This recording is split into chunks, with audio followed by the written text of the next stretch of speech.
Hello again and welcome to another Warlord Wednesday, the episode of the week where we talk about all things bolt action. In today's video, we shall be continuing our unit review series, this time taking a look at another British tank, the rather splendid Cromwell. This vehicle is iconic to the armies of Great Britain, not only within bolt action, but it's also been heavily featured in video games such as Company of Heroes. As a result, it is a very common unit to find on the tabletop, and therefore it is a perfect candidate for a classic Mordian Glory review. If you're a budding British player getting into bolt action for the first time, you're definitely going to want to consider a cheeky Cromwell, and if you're joining the Axis team, you're going to need to be familiar with this unit and how to handle it. And so without further ado, let's pour ourselves a lovely cup of tea and dive right into today's video. So in case you've not seen one of these videos before, let me take you through what I like to do. I start off with a unit overview covering the stats, points and equipment of the unit in question. We then move on to the deep dive, taking a look at the good, the bad and the ugly, in this case of the Cromwell tank. After that, we'll move on to the final score out of 10 and some closing thoughts. Okay, let's begin with that unit overview. The first thing to mention is the Cromwell is an armoured vehicle. This means that within bolt action, it is immune to all small arms fire. If it's a rifle, SMG, LMG, or pretty much anything shooting a regular old bullet, you're not going to be able to do more than scratch the paint of the Cromwell. You're going to need some serious anti-tank. I'm talking at the very least a light anti-tank gun, but you're probably going to need a medium AT, heavy AT, a Panzerschreck bazooka or its equivalent. Get some proper anti-tank on this vehicle and you'll have a good chance of knocking it out. Anything less than that and you're going to struggle. The next thing to be aware of is the Cromwell is classed as a medium tank. This means it has a damage value of 9+. This makes it... The next thing to mention is the Cromwell is classed as a medium tank, putting it in the same category as things like the Panzer IV, the Sherman and the T-34. Being a medium tank, it has a damage value of 9+, which is pretty chunky. It means things like anti-tank rifles, which are technically AT, can't actually scratch this thing, not on the front armor. Even on the side armor, they're going to have to get very up close and personal, and maybe on the rear armor, you'll be able to do a little bit more than scratch the tank, but even then, it's going to be a tall order. You need some proper anti-tank, like I mentioned before. Even light AT guns aren't going to cut the mustard. You need something like a proper pack gun or a Panzerschreck to realistically threaten Cromwell. But speaking of guns, the Cromwell comes equipped as standard with a hull-mounted medium machine gun and another one as a coaxial weapon in the turret. Also in the turret, you will find the main weapon. This is a 75mm medium anti-tank gun. Being a fairly common vehicle means that the Cromwell is available in all the different tiers of veterancy. You can take it as inexperienced for 164 points, regular for 205 points, or veteran for 246. Now, if you're new to bolt action, you might be tempted to cheap out and just go for the low cost option. I mean, after all, a tank is a tank, right? Well, I would advise you not to do that. It's okay taking inexperienced infantry. They can still do a good job of holding objectives and being chaff. But in bolt action, you only tend to field 1 or 2 tanks in a regular game, and they're pretty expensive. So you want to make sure that you're getting good use out of them. An inexperienced vehicle hits worse. It hits on a 4 as standard. A regular or veteran one hits on a 3. It's also got much lower leadership, meaning it's unlikely to obey orders. If it's not obeying orders, it's not doing anything. It's just a waste of time. It's just a big metal brick doing nothing else. And it also means that if the enemy hits you, even with a weapon that can't penetrate your armor, let's say like an anti-tank rifle on your front armor, your tank still gets pinned. They don't have the experience to appreciate that clang off the hull can't actually hurt them. That's why you tend to take vehicles as either regular or veteran. Interestingly, the Cromwell doesn't have a huge amount of special rules. Unlike things like the US Sherman, which come with a whole smorgasbord of buffs and debuffs, from thin sides and easy catches fire through to gyro stabilizer, The Cromwell is a pretty straightforward medium tank. It just has one special rule, which is the 75mm high explosive shell. This means that its explosive radius, instead of being a 1-inch template, is actually a 2-inch template. We're going to get into that a little bit more in the deep dive, but for now, understand that it's a pretty good rule and gives the Cromwell's main gun quite nice anti-infantry capability. But speaking of the deep dive, I think that's enough on the unit overview. In short, the Cromwell is medium all round. It's a medium tank with a medium AT gun, it's got medium machine guns, and it's got a pretty medium price tag. Now, let's lift up that rock, have a look underneath, and see what is good, bad, and ugly about this tank. Let's begin with the positives. In addition to being a rather splendid Cromwell, this unit is, in my opinion, the perfect beginner British tank. And this is for a number of reasons, both on the tabletop and in real life. On the tabletop, it's a very uncomplicated unit. It's a medium tank, it does what it says on the tin. It will be able to shoot up some tanks, it'll be able to dacker down some infantry, it'll be able to take a little bit of a hit, it'll be able to dish out a bit of pain. Overall, it's just a very straightforward unit, and it's easy for a new player to get their head around. They don't have to worry about things like, oh, if the enemy hit me on my side, is that going to give them extra penetration? Oh, I've got an extra armored back, so if they hit me in the back, that doesn't matter. Oh, is it this, is that? No, it's just very straightforward. It's a medium tank. It's got no exceptions really to the main core rules. And that means that when you're trying to learn the game, you can easily gauge what the Cromwell does and how it's likely to operate within your games. As for real life, the Cromwell is extremely common. I don't think I've ever gone into a gaming store that stocks Bolt Action and they haven't got at least one of these things on the shelf. I don't think I've ever seen an online retailer that doesn't have at least 10 plus of these things available to buy at any point. It's really widely available, and as a result, it tends to be the vehicle that a lot of people encounter for the first time. This means that there's loads of other resources linked to the Cromwell that are available to you.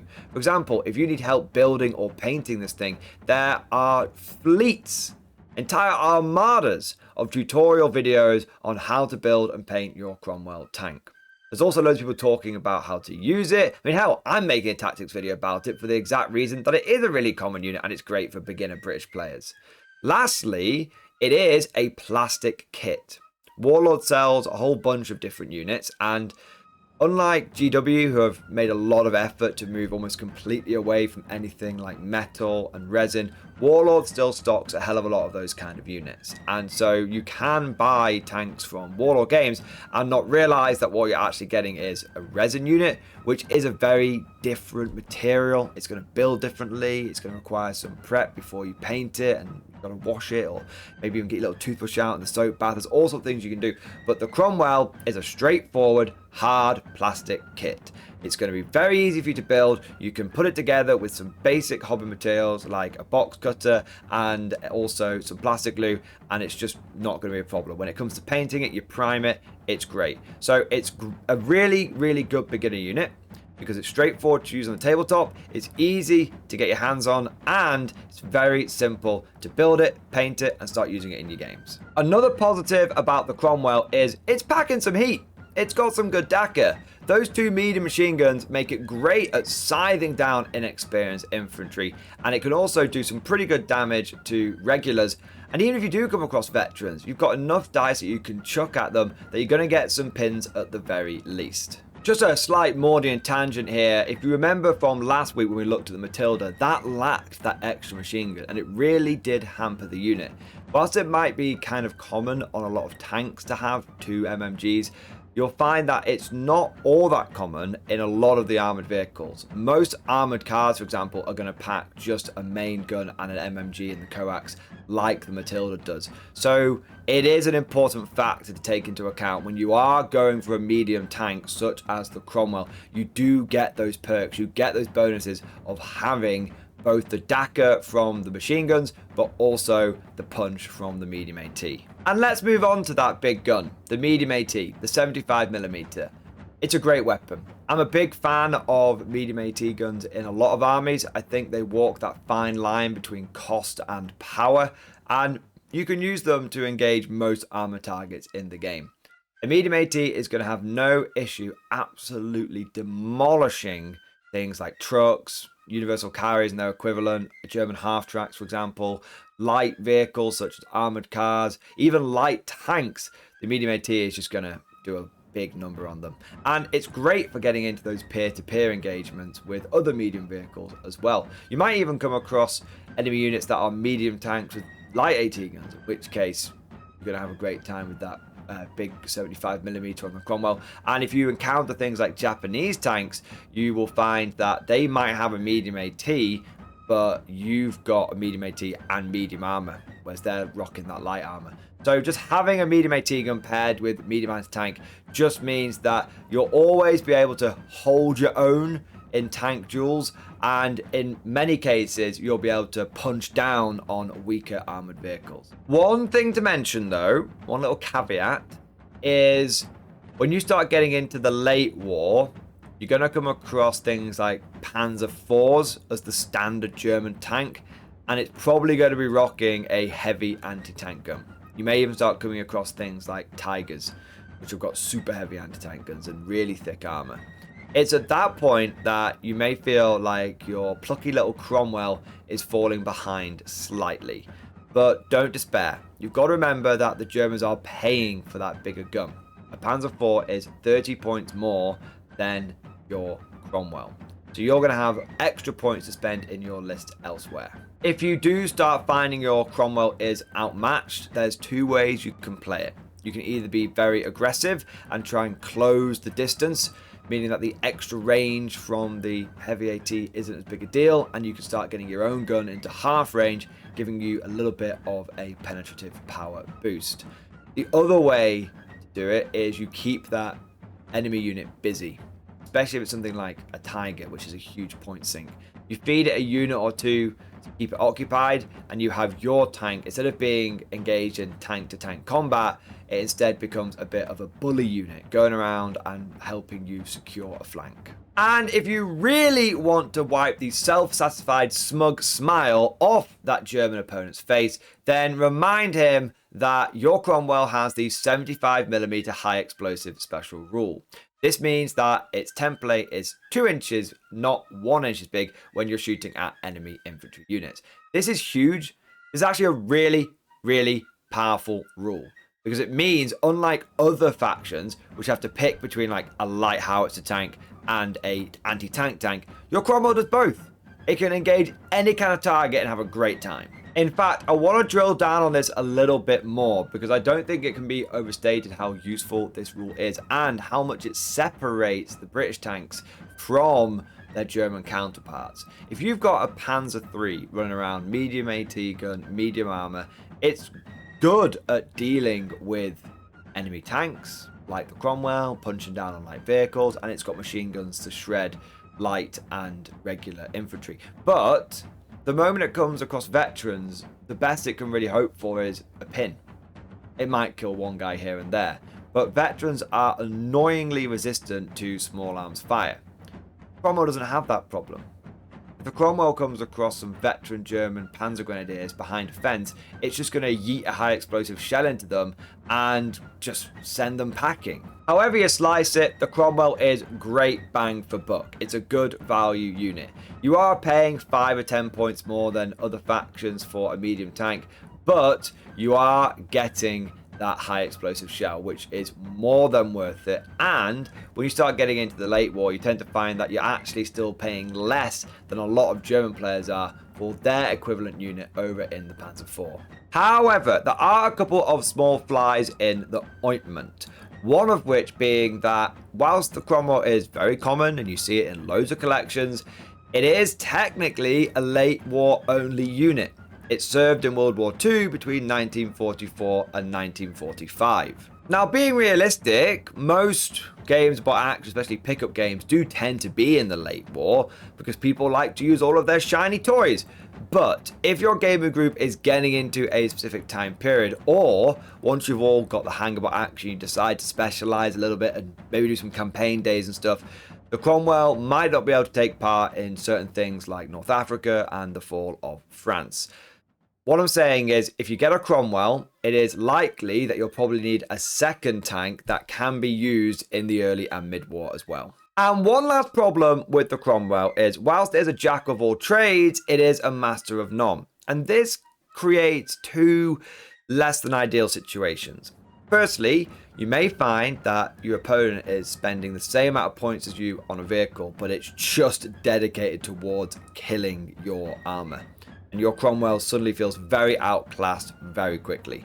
Or you may find that your opponent is spending less points on a vehicle to match you, or maybe even slightly exceed you in anti-tank capabilities. Sure, that enemy tank destroyer can't do anything against infantry, but it doesn't matter, because the points they've saved, they've put into getting another unit which covers their anti-infantry needs. And suddenly, for about the same points costs, your opposing German or other Axis player has got all the anti-tank that you have and all the anti-infantry, but also they've got one extra dice in the bag. Of course, those specialized units are going to fall apart if they're not in an ideal situation and they're not going against their intended target, but it is still something to take into account, and it is still an advantage that they can bring to the table. And with all of that said, this leads us into the final score out of 10. I'm going to give the Cromwell a 7.5. Whilst it's not strictly a meta or competitive unit, you tend to find that tournament bolt action involves a lot of light vehicles with loads and loads of machine guns. This is still a solid tank. It will always have a place on the tabletop. You're rarely going to find yourself regretting bringing it. There may be times when it's getting outclassed. There may be times when you could have taken a cheaper vehicle or cut some corners here and there. But at the end of the day, no bot action list is going to struggle or going to suffer from having a medium tank, medium AT gun, and you've got the added bonus that you actually get some decent anti-infantry capability with this thing as well. Of course, all of this is just like my opinion, man. Let me know what you think about the Cromwell down in the comments section below. Are you a fan of this vehicle, or is there another British tank that you prefer? If you enjoyed today's video, don't forget to smash that like button and also subscribe to never miss an episode. And if you found today's video particularly fun or informative, then please consider becoming a channel member or Patreon. By supporting the channel, not only will you be helping me create more bot action content, you will also unlock a whole host of perks for yourself, including access to the Mordian Glory Discord server, where we have a fast growing bolt action community. And before we wrap up today's video, I just want to say a big thank you to all of the latest channel members. So thank you to DWN, Drew S, Adonis, Jake Atkins, Azuma Kazuma, Kanaro Savad, Wolfgar, The Shape, Guy, Xperia 888, Robert McCoy, Andrew Narog, Reptilian Overlords, Fargrim Hornraven, Seth Bacon, Reese Blanket, Azulas, LJ5, Nico T, Cody Smith, Lucky Magpie, Jerome Allen, Kakper, Lord Zickness, Fred Savage, Pritch, Sambar LV, Dan, Mike Holloway, Austin Wu, Morgan Lamoureux, Jordan Freeman, Tiamat DeLord, Rock Pin, Displaced, Next to Radio, Robert Hanna, Sabo, Vermin, No Name, Sam Liviera, and Chalupa Cabra 13. Thank you guys for becoming channel members. Thank you for doing your part. I also want to do a shout out to the latest Patreons as well. So a massive thank you to Will Anderson, Merrick, Jonas Kering, Ravium, Rogue Flight, Jordan Freeman 94, Amy DeSweet, Aegis, and Jamin Bales. And last but certainly not least, I want to say a personal heartfelt thank you to all of my top tier Patreon supporters. These are the War Masters, the people who have truly gone above and beyond the Call of Duty. So a massive thank you to Alan Blunt III, Amy DeSweet, Bon Bon Vert, Ken Starr, Mark Panconi, Ross Miller, Swordfish Trombone, John Stubbs, Diesel Fox, and August Barney. Seriously guys, thank you so much. Your generosity is amazing, and I couldn't do this channel without you. I hope you've all enjoyed today's video. Thank you for watching, and of course, as always, I'll see you guys next time.